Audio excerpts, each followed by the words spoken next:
Hello বন্ধুরা, সবাই কেমন আছো? আমি এখন যাব একটু ছাদে, জামা কাপড় মেলতে যাব। তোমরাও চলো আমার সঙ্গে।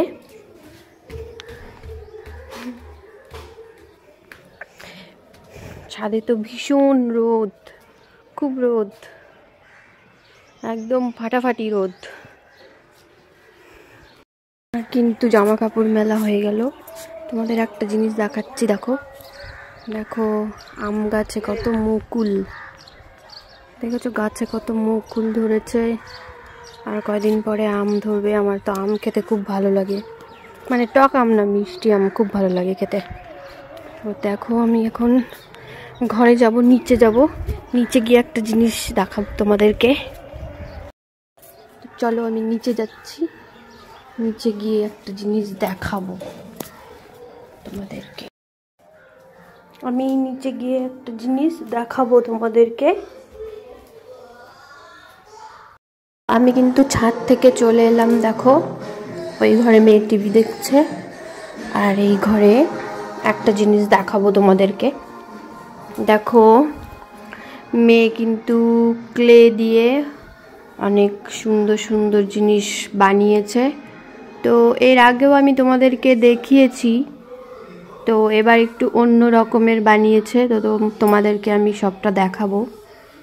এটা কিন্তু গোপাল ভাঁড়, দেখো গোপাল ভাঁড়, কিন্তু গোপাল ভাঁড় কিন্তু রাগ করেছে। দেখো গোপাল ভাঁড় বউ, তো দুজন রাগ করেছে, দুজন দুদিকে তাকিয়ে আছে। আর এটা হচ্ছে কি বলবো, হনুমান গদা নিয়ে আছে, দেখতেই পাচ্ছ।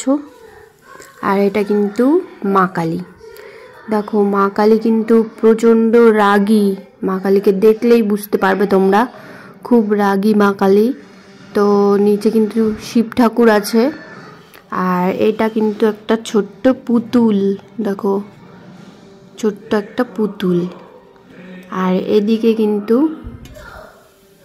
মা সরস্বতী, দেখো মা সরস্বতী কিন্তু হাতে বীণা নিয়ে বসে আছে, মা সরস্বতী। আর এদিকে কিন্তু একটা বর বউ আর কি, দেখো এদেরও মনে হচ্ছে ঝগড়া হয়েছে, দুজন দুদিকে তাকিয়ে আছে। আর এটা হচ্ছে একটা ফুল, দেখো সরি ফুলটা উল্টে গেছে। এই যে এটা একটা ফুল, দেখো। তো কেমন লাগলো আমার মেয়ের এই জিনিসগুলো তোমরা কমেন্টে জানিও। আর এগুলো কিন্তু আমার মেয়েই বানিয়েছে, আমি এর আগেও তোমাদেরকে দেখিয়েছি। তো তোমাদের কেমন লাগলো আমাকে কমেন্টে জানিও। টাটা।